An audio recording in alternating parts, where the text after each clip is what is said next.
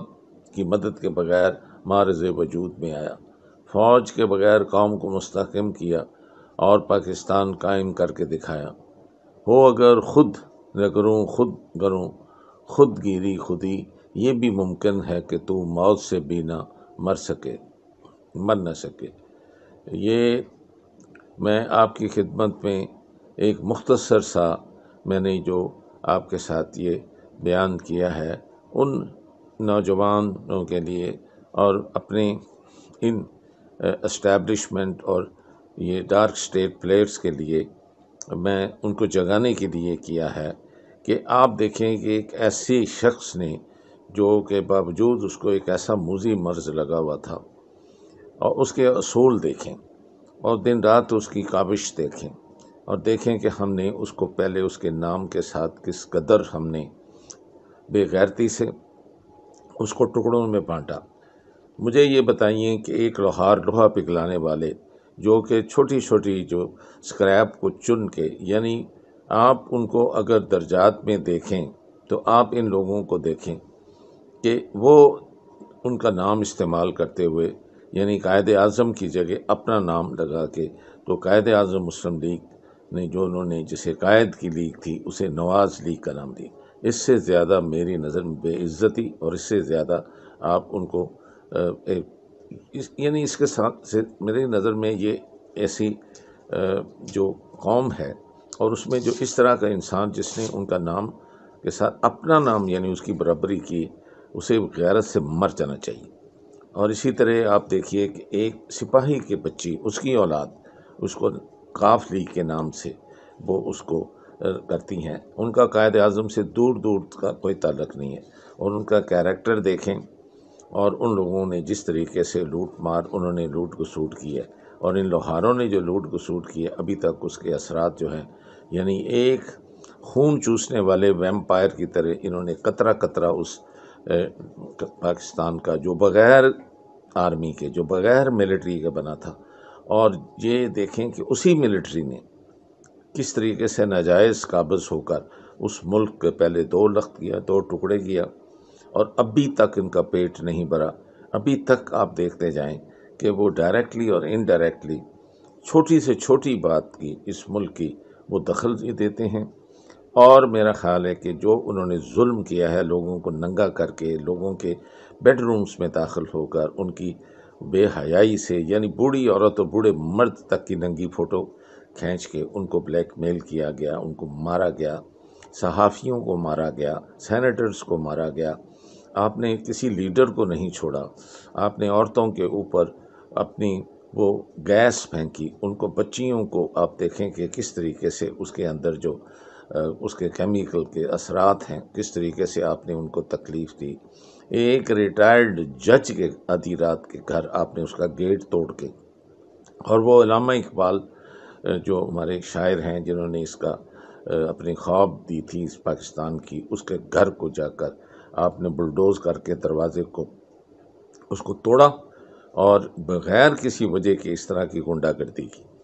اور آپ دیکھیں کہ ہم کس قدر گر چکے ہیں۔ میں ان لوگوں کا نام نہیں لینا چاہتا کیونکہ سب پاکستانیوں کو ان کا نام پتہ ہے،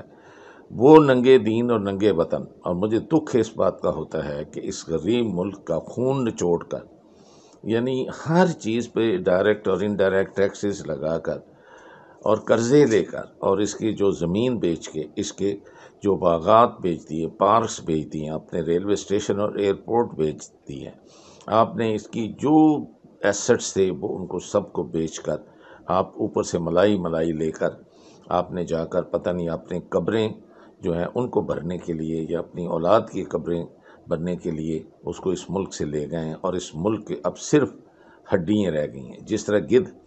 سارا گوشت نوچ کے مردار سے بھی کھا جاتی ہے، اس طرح سے یہ 2 خاندان ہیں، اور ان میں ان لوہاروں کو تو چھوڑو، ان کو چلو ان کا پیٹ بالکل بھرا ہوا ہے، پھٹا ہوا ہے، باز نہیں یہ آتے، اور ابھی تک اس ملک کے یہ پیچھے پڑے ہیں، اور ہر طریقے سے یہ لوگوں کو بلیک میل کرتے ہیں، خریدتے ہیں، ججوں کو، کمشنرز کو، ڈپٹی کمشنرز کو، ایون جو لوگ ان کے سیاست میں ان کا ساتھ دیتے ہیں، جن کو یہ ٹکٹ دیتے ہیں، ان کو یہ خود خرید لیتے ہیں، ان کا یہ کرایہ دیتے ہیں، ان کو دوسرے شہروں سے لا کر اپنے پاس گاڑیاں دیتے ہیں،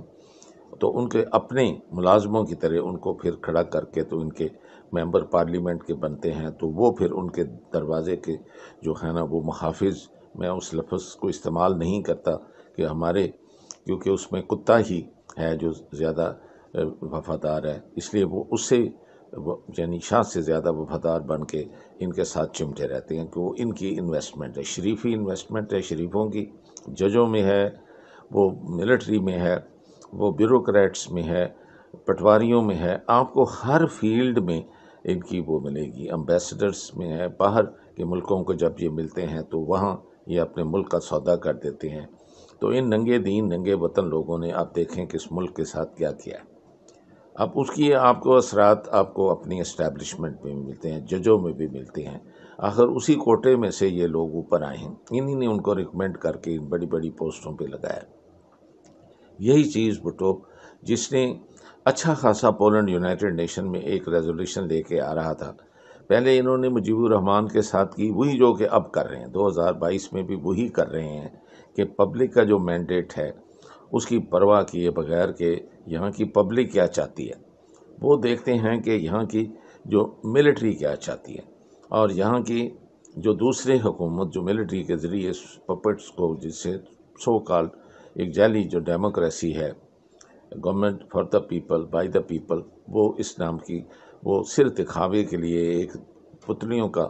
آگے ایک وہ شو بنا دیتے ہیں، اور اسے ایک اپنی مرضی کی گورنمنٹ انسٹال کر کے، لیکن ان کے جو بٹنز ہیں وہ کہیں پینٹاگون میں، وہ وہاں انہوں نے جہاں اس کا سودا کیا ہوتا ہے، اور 1958 سے آنورڈز آپ کو 2022 تک مستقل آپ کے ان قدموں کے نشان آپ کو ملتے ہیں۔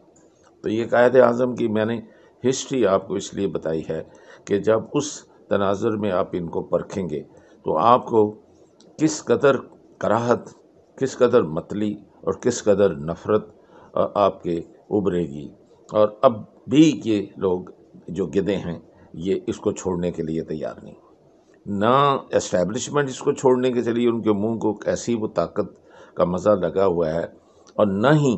یہ دو خاندان جو پہلے بھٹوس تھے پھر وہ زرداری کو ٹرانسفر ہوا، اور یہ جو شریف ہیں، اور انہوں نے اپنے بچوں کا نہیں، انہوں نے پوتوں دوتوں تک اس ملک کو انہوں نے قابض رہنے کے لیے اور کنٹرول کرنے کے لیے انہوں نے پوری پلاننگ بنا رکھی، اور قائد اعظم کی روح قبر میں کروٹ لیتے ہوئے اس کو درد ہوتا ہوگا، تڑپتی ہوگی، چیخوں کی آواز آتی ہوگی کہ ان لوگوں کے لیے میں نے جو بے غیرت ہیں، جن کو کوئی یہ احسان فراموش ہیں، اور یہ لوگ یہ دیکھیں کہ اس کے متعلق کیا کیا یہ برائیاں کرتے ہیں، اور اس ملک کا ہم نے کیا حال کر دی ہے۔ ان چھوٹی سی مختصر سی یہ میں نے تاریخ آپ کو دینے کے بعد، اور اس کے ساتھ کچھ میں آڈیو اور کچھ میں ویڈیو، اور میں اس کو چلا کے آپ کو، میرا مقصد صرف ایک ہسٹری کے کچھ جو تھے میں نے جو فیکٹس ہیں وہ آپ کو دیے،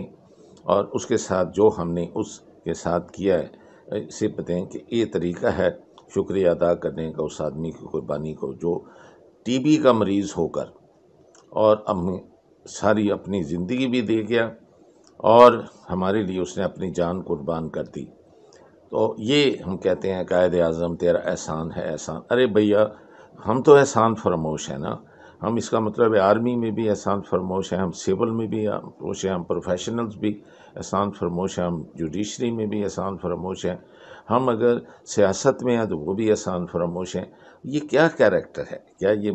مسلمان کا کیریکٹر ہے؟ میرا تو خیال ہے یہ اگر ہم اپنے گریبان میں دیکھیں تو یہ انسان کا بھی کیریکٹر نہیں ہے۔ احسان فراموشی سب سے بڑا گناہ ہے، اور یہ ابھی تک اس کا پیچھا نہیں چھوڑ رہے۔ کب جاگیں گے؟ ارے جاگیں، یہ 25 دسمبر آپ کو جگانے کے لیے ایک کال ہے۔ میں ایک بوڑھا آدمی آپ کو یہ ایک یعنی اعلان جو ہے نا وہ اس لیے نہیں کر رہا کہ میرا کوئی ایجنڈا ہے، میرا کوئی ایجنڈا نہیں ہے، بہت جی لیا ہے، کسی وقت بھی بلاوا آیا تو اس دنیا سے چلا جاؤں گا، لیکن مجھے اس قدر دکھ ہے کہ میں سوچتا ہوں کہ اگر قائد اعظم آج زندہ ہوتے تو وہ مجھ سے کئی لاکھوں گنا زیادہ دکھی ہوتے۔ ان الفاظ کے ساتھ کہ ہمارے ججز خاص طور پہ جاگیں گے اور وہ اسٹیبلشمنٹ کو اپنے کنٹرول میں کریں گے، ایسے قانون بنائیں گے کہ ہر ایک کی اکاؤنٹیبلٹی ہو، اور یہ ڈاؤن بالکل کامن مین تک آپ ان لوگوں کو بالکل کبھی گورنمنٹ میں نہیں آنے دیں گے جو اس طرح کے لوٹ مار کے عادی ہوں۔ اور یہ جو NRO 1 اور NRO 2 سے دے کر آپ ان کے گناہ معاف کر کے سارا کھایا پیا ان کو ہضم کرا کے، کیونکہ آپ خود اپنا جو کرپشن کا پیسہ بچانا چاہتے ہیں، اس سے اعتراض کریں گے، اس سے ہٹ جائیں گے اور توبہ کر لیں گے، اور یہ ملک پھر آپ دیکھیں گے کہ یہ کوہ ہمالیہ کی چوٹی کی طرح یہ ترقی کرتے کرتے اتنا بلند ہو جائے گا کہ لوگ حسرت سے آپ کی طرف دیکھیں گے۔ میں ان الفاظ کے ساتھ، ان دعاؤں کے ساتھ میں آپ سے اجازت لیتا ہوں۔